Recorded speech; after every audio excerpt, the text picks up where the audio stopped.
predseda Národnej rady Slovenskej republiky, vážený pán podpredseda Národnej rady Slovenskej republiky,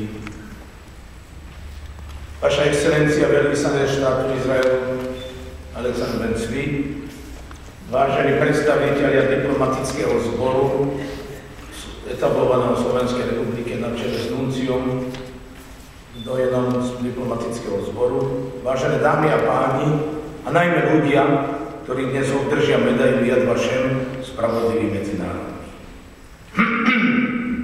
Podobne ako pred rokom i dnes považujem za obrovskú česť, že môžem v mene Slovenskej židovskej komunity, ale i Ústredného zväzu židovských náboženských obcí na Slovensku ozdraviť týchto hrdinov, ktorí v rokoch najťažších pre židovskú komunitu, v období holokaustu, sa nebáli naplňať 10 Božích prikázaní a chrániť svojich nevinne trpiacich židovských spoluobčanov.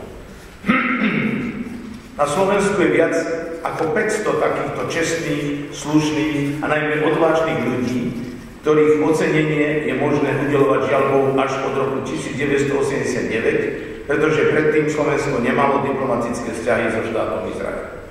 I preto žiaľ väčšina záchrancov už nemôže osobne prebrať toto ocenenie, medailu. Ale našťastie mali množstvo rovnako slušných a čestných potomkov, z ktorých mnohí si iste pamätajú dramatické situácie a títo môžu za svojich rodičov či príbuzných prevziať toto vyznamenanie.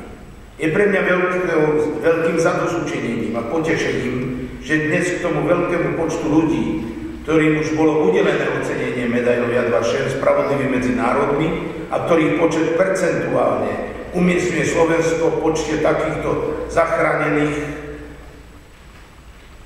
a udelených cenou ocenením spravodlivý medzi národmi zaraďuje do skupiny popredných štátov, pretože dnes pribúdajú ďalší záchrancovia početných židovských rodín, ktorí vytvárajú veľkú skupinu tých, ktorí už to vyznamenie majú.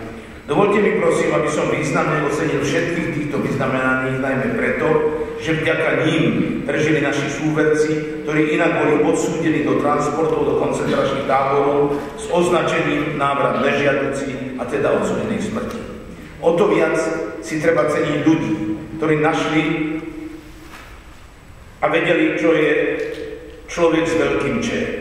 Mnohí zachránili aj väčšie rodiny. A vieme, že Talmud hovorí, že ak zachránime život len jedného človeka, ako by sme zachránili celé ľudstvo.